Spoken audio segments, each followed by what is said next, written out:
የ2018 ባጀት ዓመት የስራ ዕድል ፈጠራ በተመለከተ የክፍለ ከተማ ውስጥ ያሉ ነዋሪዎችን፣ ወጣቶችን፣ ሴቶችን መሰረት አድርገን የ2018ቱን ስራ ፈላጊ የሆኑትን ምዝገባ ነው ያከናወን ነው።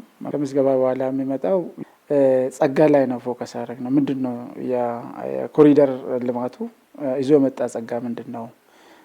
ከኮሪደር ልማት በኋላ ደግሞ ምንድን ነው ጸጋ ያለ ነው ብለን ደግሞ በአምስቱ ዘርፍ ከለየን በኋላ የለየናቸው የመዘገብናቸው ወደ ስልጠና በቴክኒክ ስልጠናና የልል ክህሎት ስልጠና እንዲሰለጥኑ አደረግን ማለት ነው። ከአራዳ ክፍለ ከተማ ማኒፋክቸሪንግ ኮሌጅ ጋር የጋራ ሆነን ስራ ክህሎት እናደራጃለን፣ እናሰለጥናለን። መስሪያ ቦታ እንዲያገኙ ይደረጋል። መስሪያ ቦታ ማግኘት ብቻ አይደለም፣ ብድር ደግሞ ከስኬት ባንክ ጋር ብድር እንዲያገኙ ብድር ይመቻቻላቸዋል። ያን ብድር በተገቢ ስራ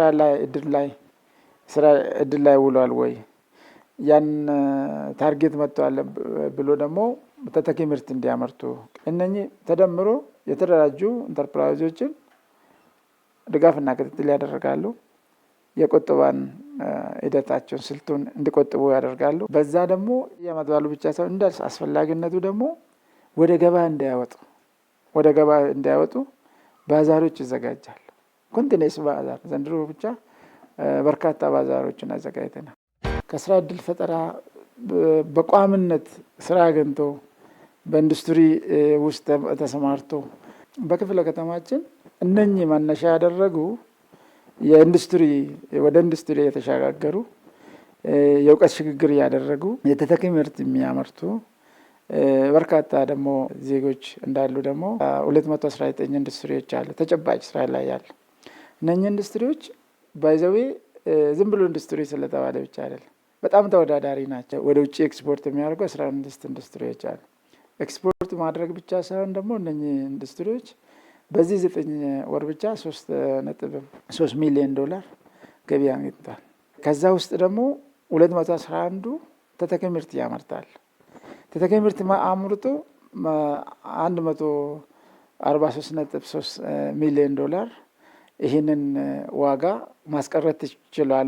ስራ እንዲያገኝ ብቻ ሳይሆን በሀገሩ ሰርቶ መለወጥ እንደሚችል፣ በሀገሩ ሰርቶ ሀብታም መሆን እንደሚችል፣ በሀገሩ ሰርቶ ደግሞ ሀብት መያዝ እንደሚችል አንዱ ትልቁ ምርታ መጥቷል ማለት ነው። ኤክስፖርት የሚያደርጉት ደግሞ የውጭ ምንዛሬን ደግሞ ለሀገር ገቢ ያደርጋሉ። ይሄኛው ጀርመኖችን ብትወስጂ በዚህ ነው ያደጉት።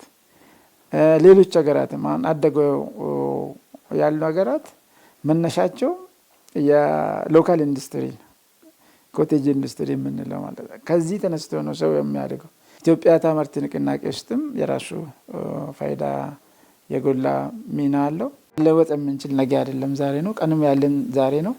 ዛሬ ሰርተን ራሳችንን ለውጥ፣ ሀገራችንን ለውጥ፣ ከተማችንን ለውጥ ዝግጁ ከሆነን በጀግንነት አባቶቻችን ድሮ ታሪክ እንደሰሩ ዛሬ ትውልድም ደግሞ ህዳሴ ገንብቶ ትላልቅ ሜጋ ፕሮጀክትን እንዳሳካ ትውልድ በሀገር ነው ሁሉ ነገር የተሰራውና እኛ ወጣቶቻችንም በዚህ ሀገር ፍቅር ስሜት በስራ ላይ ፎከስ አድርጎ ሀገራቸውን መለወጥ በየዘርፉ ጀግንነት በየዘርፉ ስለሆነ በየዘርፉ ጀግና መሆን ይጠበቅብናል።